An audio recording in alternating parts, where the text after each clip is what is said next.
Today we are discussing 1 Nephi chapter 8, verse 2, a couple of Hebrewisms in here that we need to point out.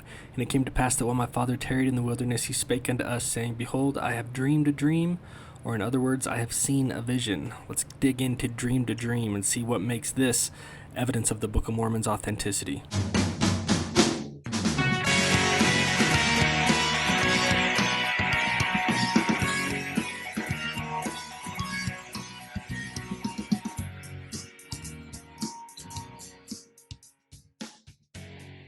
Alright, in Semitic languages, they use a structure of sentence called a cognate accusative.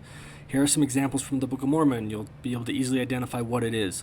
Work all manner of fine work, judge righteous judgments, cure them even with a sore curse, yoke at them with a yoke, work a great and marvelous work, desire which I desired of him. Those are all quotes from the Book of Mormon, where the verb is taken from the root of the verb is taken from the noun in the sentence.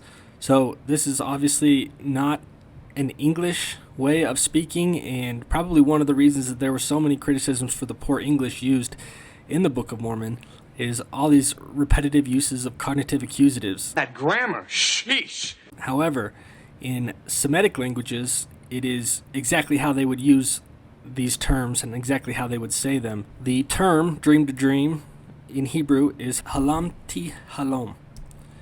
And we go back to Genesis 37, verse 5, and we read, And Joseph dreamed a dream, and he told it his brethren, and they hated him yet the more.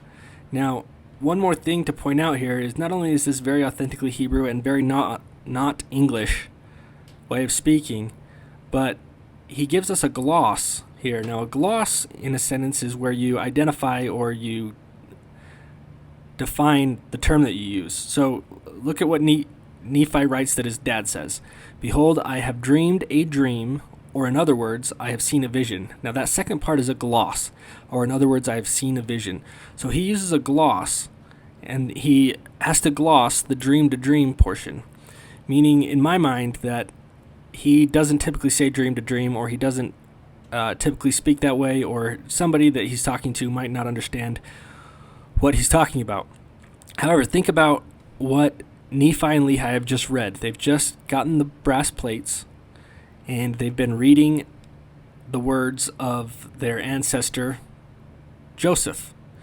They just found out their great-great-great-grandpa is Joseph, and they read this line, and Joseph dreamed a dream, and now Lehi says, you know what, kids? I've been reading about Grandpa, I've been thinking about our posterity, I've been thinking about the future, and I too have dreamed a dream. I also think that it is interesting that when Joseph dreamed the dream and told his brethren, they hated him yet the more. And now Nephi is really highlighting this as he talks about it, I think in an effort to create a type of Joseph between him or his dad going forward and compare his situation with Joseph's.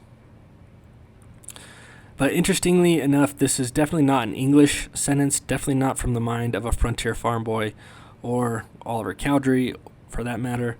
Nobody has ever spoken like this in English. It's not King James English, it's not 1900s English, it's not 1800s English, it's not 1700s English.